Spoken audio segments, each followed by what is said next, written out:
ചില സമ്മാനങ്ങൾ. ഇതെല്ലാം നമുക്ക് ഏറ്റവും പ്രിയപ്പെട്ടവർക്ക് വേണ്ടിയാവുമ്പോഴാണ് അത് കൂടുതൽ മനോഹരമാകുന്നത്. ലിയോസ് ഗോൾഡ് ആൻഡ് ഡയമണ്ട്സിന്റെ പരിശുദ്ധമായ സ്വർണം പോലെ. Leo's gold and diamonds. തൃശൂരിൽ നടക്കാനിരിക്കുന്ന സംസ്ഥാന സ്കൂൾ കലോത്സവത്തിന്റെ വേദികളുടെ പേരുകളിൽ ഇനി താമരയും. വേദി 15 നൽകിയിരുന്ന ഡാലിയ എന്ന പേര് മാറ്റി താമര എന്ന് നൽകുമെന്ന് മന്ത്രി വി ശിവൻകുട്ടി അറിയിച്ചു. തൃശൂരിൽ നടക്കാനിരുന്ന സംസ്ഥാന സ്കൂൾ കലോത്സവത്തിന്റെ വേദികളുടെ പേരുകളിൽ ഇനി താമരയും. സംസ്ഥാന കലോത്സവത്തിനായി സജ്ജമാക്കിയ തൃശൂരിലെ 25 വേദികൾക്കും പൂക്കളുടെ പേരുകളാണ് നൽകിയിരിക്കുന്നത്. എന്നാൽ ഇതിൽ നിന്നും താമര ഒഴിവാക്കിയതിൽ കഴിഞ്ഞ ദിവസം വിവാദമുയർന്നിരുന്നു. തുടർന്നാണ് വേദി 15 താമര എന്ന പേര് നൽകിയത്. നേരത്തെ വേദി 15 ഡാലിയ എന്ന പേരാണ് നൽകിയിരുന്നത്. സംസ്ഥാന സ്കൂൾ കലോത്സവത്തിൽ ഒരു വേദിക്ക് താമര എന്ന പേര് നൽകുമെന്നും വിവാദങ്ങളിലേക്ക് പോകേണ്ട എന്ന് കരുതിയാണ് തീരുമാനമെന്നും മന്ത്രി വി ശിവൻകുട്ടി പറഞ്ഞു.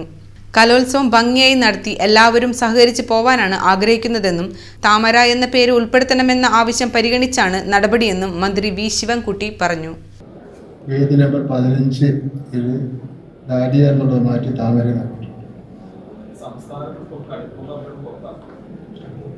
എല്ലാ പുഷ്പങ്ങളെയും ഉൾപ്പെടുത്താൻ എന്താ ഡാലിയനെ ഒഴിവാക്കി?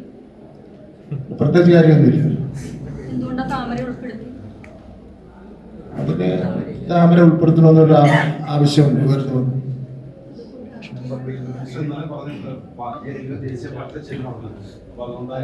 ഇതിലൊരു വിവാദ ചർച്ചയ്ക്കൊന്നും ഞങ്ങൾ പോകുന്നില്ല. ഇതിനോട് നന്നായി നടന്നു പോട്ടെ. ബിജെപിയുടെ ആവശ്യത്തിന് വഴങ്ങി.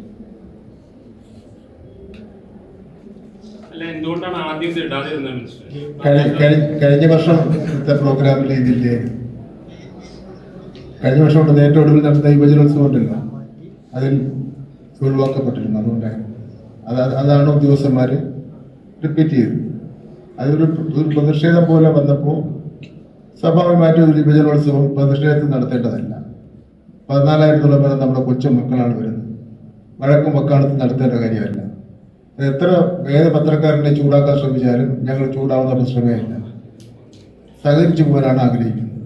അപ്പോൾ അതുകൊണ്ട് ഞാനതിൽ ഇടപെട്ടു, മന്ത്രി എന്നതിൽ ഇടപെട്ടു, അവരുമായി സംസാരിച്ച് അത് ഉൾപ്പെടുത്തി. അതിൻ്റെ പേരിൽ ഒന്നും വിഭജന വിളയ്ക്ക് ഒരു ബുദ്ധിമുട്ടുണ്ടാകാൻ വേണ്ടി പോകുന്നു.